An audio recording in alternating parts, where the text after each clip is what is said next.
Okay, so a lot of you are already going to recognize that this is a Leatherman Surge, and I got custom graphics on it. That's my website. I got the American flag on the blade there. I got my YouTube channel. And this is a Japanese manufactured blade. It's a jigsaw blade. Very, very sharp, very aggressive on the pull stroke. We're going to see today how these work in the Leatherman Surge. The first issue is these blades that come with the Leatherman are almost 2 millimeters thick. These SK11 blades are only 1 millimeter thick. So we've got about 1 millimeter of slop in here that we have to deal with, and mostly it's twisting. Because it's a pull saw, you're pulling it through the branch. The side-to-side deflection really doesn't matter, but the twisting does. You have to kind of make sure you get the thing lined up. This side here is not cutting edge, but it's still sharp, and so I'm wearing gloves. I don't want to push my finger into the corner of this blade. Okay, this is a willow, and this should be green wood. So that was 2 easy strokes in green wood. That's 3, 4, 5, 6, 7 strokes. I cut that off. So you can kind of see how big it is there. I have to over rotate this way because the blade wants to twist in the holder. So you got to get the rotation right.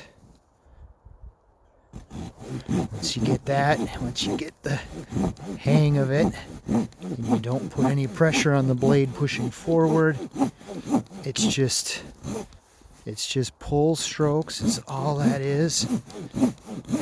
It's all the cutting is done on the pulling stroke.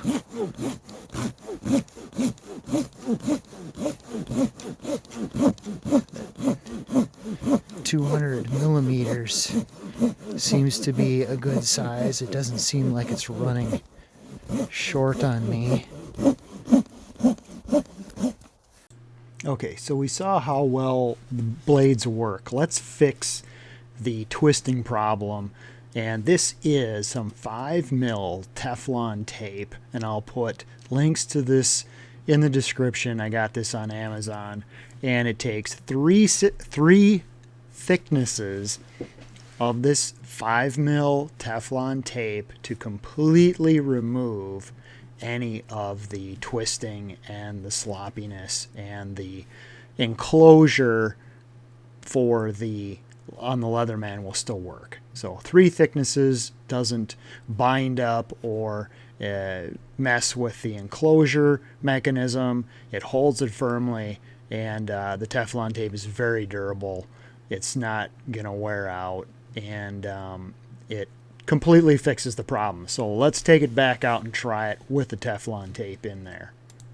Okay, you'll notice that I have the blade in upside down compared to the way that was in the first cut, and that is because when you go too far forward on the stroke, that clasp that holds the blade can bump the wood and open the blade holder and release the blade. So I flipped it around so that it wouldn't do that, but the Teflon tape was a definite improvement. All the sloppiness in the holder is gone. It works really well. This is a Bosch jigsaw blade. Just for comparison, let's see.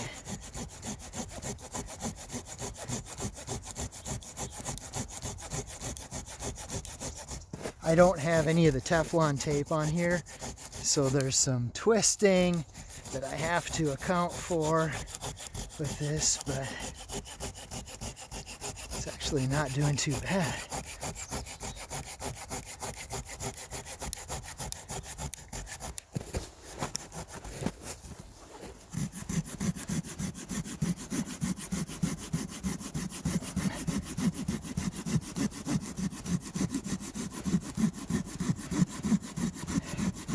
Definitely prefer the SK11 200mm over this one, but this one would be probably easier to carry.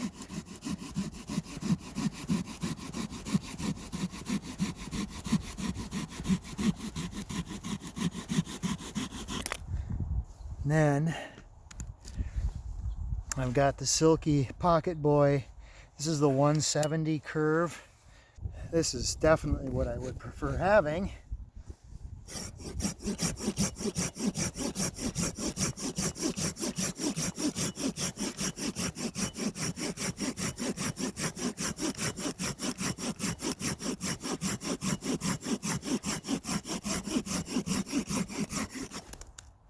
Okay, so that was a comparison of different blades in the Leatherman with the Pocket Boy curve. So then the question is, if you're going to go the Leatherman route with the SK11 blade, how do you carry the thing? Because it obviously doesn't fold up into this, and it doesn't fit into the Leatherman case, and it's got very sharp blades. Well, I came up with this. So I started out thinking PVC. Half-inch PVC is too small. The SK11 blades won't fit in half-inch PVC. You got to bump up to 3/4. So if you go with 3/4 PVC, then you end up with the big bulky end caps on each end. But I wanted to be able to put this in a pocket, and this way it will slide in and out of a pocket easily. So what is this?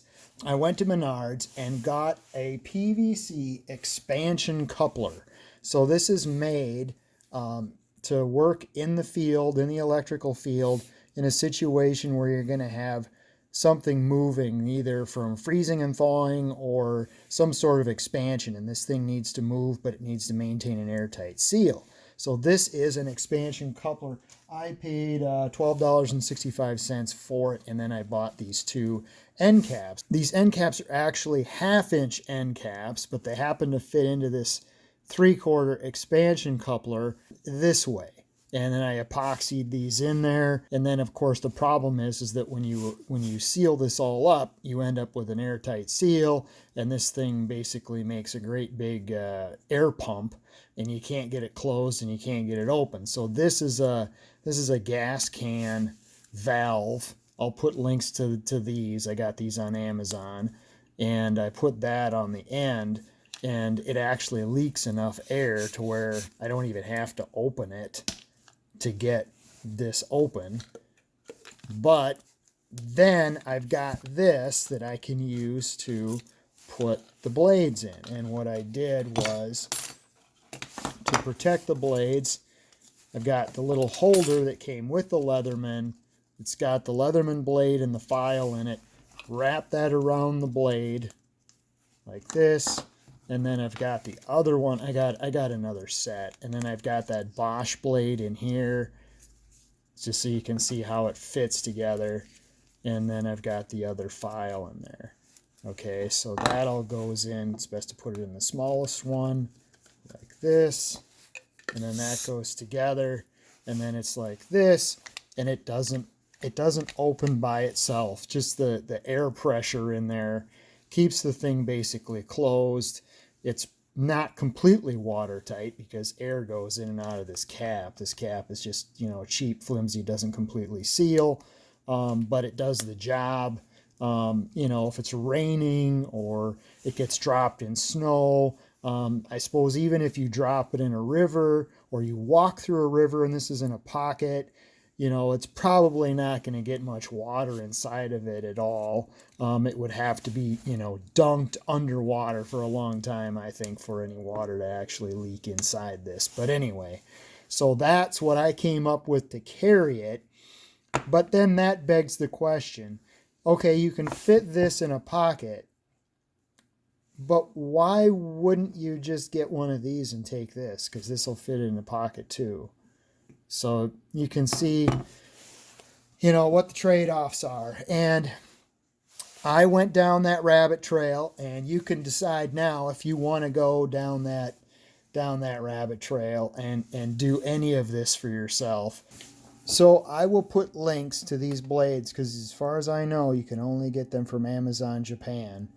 Don't be afraid of ordering things from Amazon Japan. Their fulfillment and their shipping is excellent. Probably will come DHL. That's how I've gotten, I think, almost every Amazon Japan order I've placed has come DHL. SK11, made in Japan. These blades are an awesome option for a Leatherman Surge. Thanks for watching.